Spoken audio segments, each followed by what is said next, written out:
Hi everyone, Gregg Sargent, founder of Sargent Strategic Academy. In today's video, we are going to discuss specifically call conversion strategies, okay? Are any of you guys currently or have you in the past paid for leads? Now, talking about websites, pay-per-click, SEO, all these different ways where people get a hold of you. I call it a cold lead, or maybe it's a lead generation company. Maybe you've used one in the past and said, man, my ROI just isn't what it should be.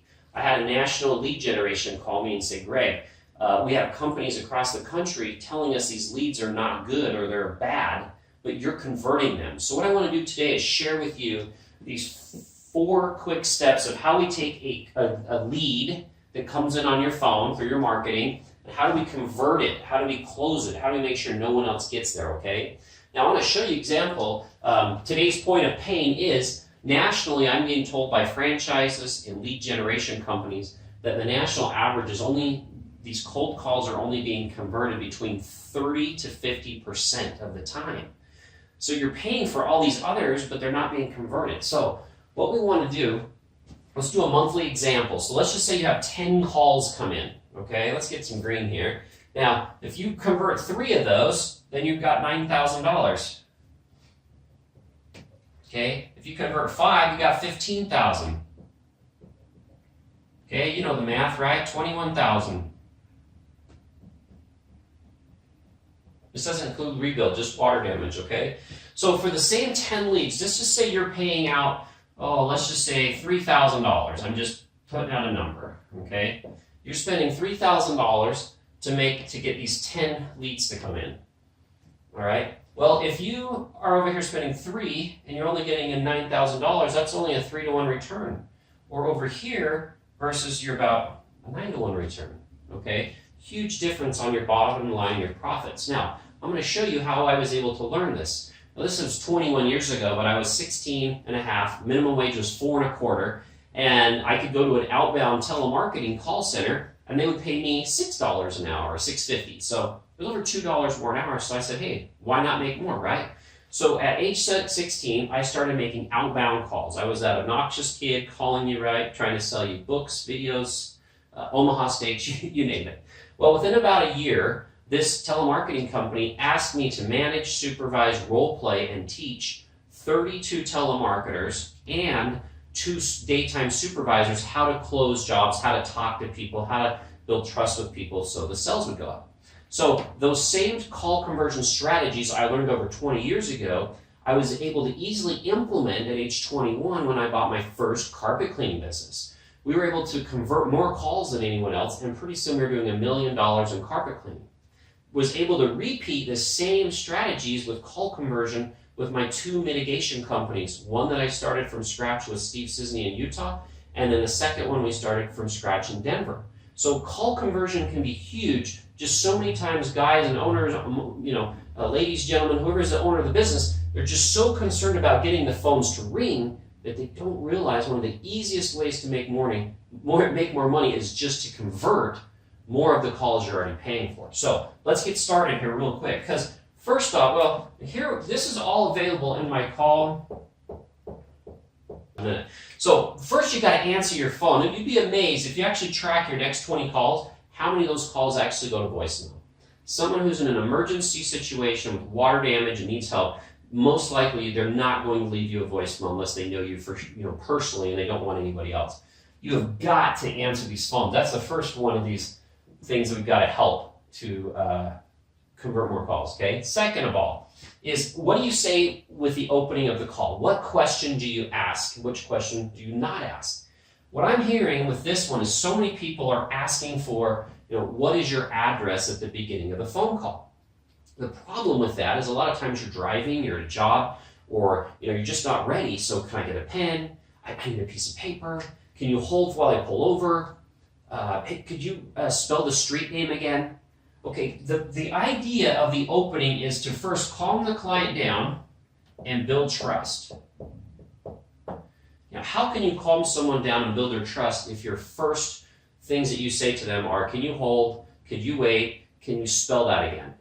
It does not come across as professional and that you're a good listener. And they're getting ready to turn over a $200 to a $2 million house to you, okay? So you take that simple question of what is your address and you just flip it to what city do you live in.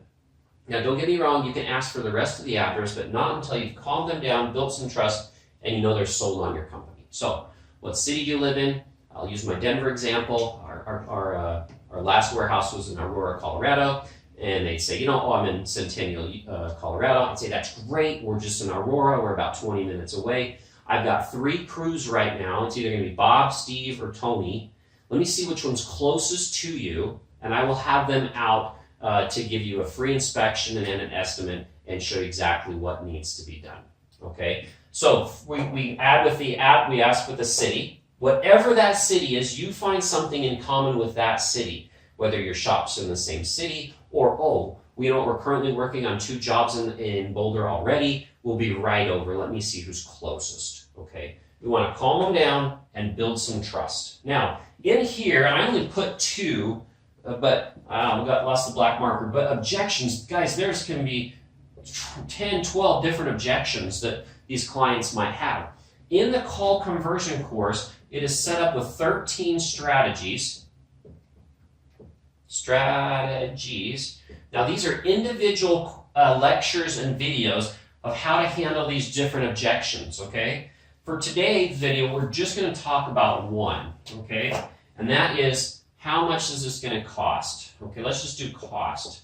I'm going to go through my insurance company. How much is this going to cost? There's tons more that we can teach you, but I want you to go through this one right here.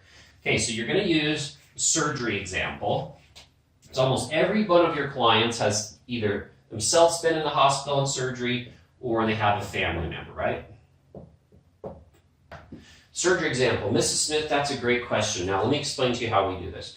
We are going to document everything room by room, just like if you were to have surgery at the hospital. So every thing they do, every pill that you take, every surgery or procedure that's done, they note that, and then they submit those to the insurance company, each with a different line item, and then at the end, they decide what they're willing to pay. Well, in our industry, it's very similar. We use a process it's a system called Xactimate. Almost all the insurance company use it to do their billing. And so what we do is everything that we do, we document room by room and take pictures. And then we submit that to Xactimate, and we basically have to tell them which zip code, okay, this is very important, which zip code you're in, and then they will pay us according to your zip code for the services that we did. So really, we submit it to them, and they tell us how much we can actually bill you in the end. So what you've done is you've given them an example of something they're familiar with. You've now explained to them it's really not up to us because it does get changed by the zip code, and you put it back on Xactimate in your insurance company. I have found, I don't even remember when I started using this example, but I have almost been able to overcome every time when the client says, what's this going to cost? We want to get out there, do a free inspection with our infrared camera, our moisture meter, show you exactly what needs to be done, get the water extracted, get the drying process done to avoid any smells and take care of you. Okay? Now, tons of objections that we're going to cover in the academy. Now, closing statement, and this is a huge one, okay? 3 to 5 minutes. You're going to hear this in my academy multiple times of how to apply this, but I'm going to give you one example right now. So you've overcome their objection, and as soon as you overcome their first major objection, you go right into what is your address, let me see who's closest, and then you come right to the close and says, Mrs. Smith, okay, I'm going to call you back in 3 to 5 minutes after I see who's closest to you, and I'm going to get their exact arrival time. So I've got your best number, correct?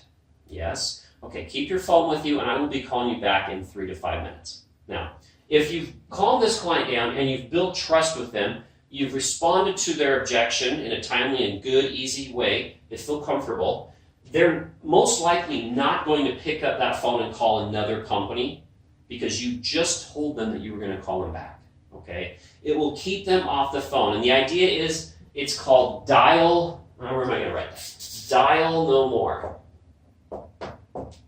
Okay, this has got to be the attitude of whoever is taking your phones. Dial no more means we don't want them calling Uncle Bob, Aunt Sally, their insurance company, agent, plumber, anybody. Nobody until you get on that site. You want to treat it like a crime scene, okay? Because somebody's going to try to steal this job. You've all had the, oh, I got someone closer, or my insurance agent told me to call somebody else. If they ask you at this point in the call or anywhere, if they say, should I call my agent or my insurance while you're on your way? Well, this is what I recommend. The last thing we want you to do, Mrs. Smith, is get a claim on your record. So what I suggest is we get Steve out there. He's got over 10 years of experience in the industry, and he's going to show you everything that needs to be done. And at that point, if you decide you want to open a claim, he can help you with the phone call. He'll help you with talking with them if they have any questions and get you taken care of. So we want to keep them off the phone until we get clients there. Dial no more is the mindset. Okay, so hopefully you've been able to see, if we were to take 10 leads and we just take you from, maybe you're doing 5, maybe you're getting 7, but if we just increase you by 2 leads a month per 10, okay, so you could make an extra $6,000 a month, $72,000 a year, forever. I have companies that are now using these strategies and are on average converting 2 to 5 more calls a month. Okay, do the math. That's about 10